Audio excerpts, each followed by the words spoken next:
कोई 112 विधियां हैं सारे जगत में ध्यान की, और प्रत्येक विधि अद्भुत है, और 112 विधियों से आदमी परमात्मा तक पहुंच सकता है। उसमें एक दूसरे से बिल्कुल विपरीत विधियां भी है, इसलिए एक विधि को मानने वाला दूसरी विधि को बिल्कुल गलत कहता है। लेकिन वे 112 विधियां सभी व्यक्ति को ध्यान और शांति और आनंद और सत्य तक ले जाने का मार्ग बन जाती। इस ध्यान केंद्र पर पूरी 112 विधियों का प्रयोग करने का ख्याल है, और तब पहली बार पृथ्वी पर उस तरह का प्रयोग होगा जिसने आज तक पृथ्वी पर सारे ध्यान की प्रक्रियाओं को एक साथ एक जगह। हम एक भी व्यक्ति को वहाँ खोना न चाहेंगे, वो किसी भी मार्ग से जा सके, उस मार्ग पर ही उसे सुझाव दिए जा सके। अब अजीब अजीब विधियां हैं जिनका आपने कभी सुना भी नहीं होगा नाम। एक तो विधि मैं आपसे कहना चाहूँ, तिब्बत में एक बहुत छोटी सी विधि है, बैलेंसिंग, संतुलन, उस विधि का नाम।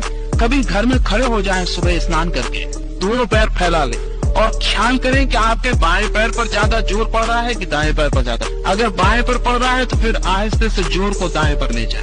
2 क्षण दाएं पर जोर को रखें, फिर बाएं पर ले जाएं। 15 दिन सिर्फ शरीर का भार बाएं पर है कि दाएं पर, इसको बदलते रहे। और फिर ये तिब्बती प्रयोग कहता है कि फिर इस बात का प्रयोग करें कि दोनों पर भार न रह जाए, आप दोनों पैर के बीच में रह जाए। और एक 3 सप्ताह का प्रयोग, और जब आप बिल्कुल बीच में होंगे, भार न बाएं पर होगा न दाएं पर, जब आप बिल्कुल बीच में होंगे तब आप ध्यान में प्रवेश